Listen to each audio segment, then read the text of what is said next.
1995లో జీతాలు కూడా చెల్లించలేని దయనీయమైన పరిస్థితుల్లో మన రాష్ట్రం సతమతమవుతున్న సమయంలో గౌరవ ముఖ్యమంత్రి గారు తొలిసారిగా బాధ్యతలు చేపట్టారు. ప్రతి రంగంలోనూ అనేక సాహసోపేత నిర్ణయాలు మరియు సంస్కరణలు చేపట్టి నాటి ఆర్థిక పరిస్థితిని చక్కదిద్దారు.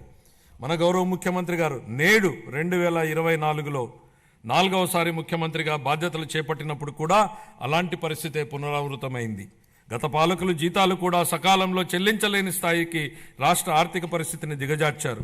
రాష్ట్రంలో అన్ని అభివృద్ధి కార్యకలాపాలు నిలిచిపోవడంతో రాష్ట్ర ఆర్థిక వ్యవస్థ కుప్పకూలింది. ఇలాంటి పరిస్థితుల్లో బడ్జెట్ ప్రవేశపెట్టడం క్లిష్టతరమైంది. కౌటిల్యుడు అర్థశాస్త్రంలో చెప్పినట్టు సామాన్యుల సంతోషమే రాజు సంతోషం, వారి సంక్షేమమే ఆయన సంక్షేమం. రాజు తన వ్యక్తిగత ప్రయోజనాలు సంక్షేమం గురించి ఎన్నడూ ఆలోచించకూడదు. ప్రజల ఆనందంలోనే తన ఆనందాన్ని పొందడానికి ఎల్లప్పుడూ ప్రయత్నించాలి.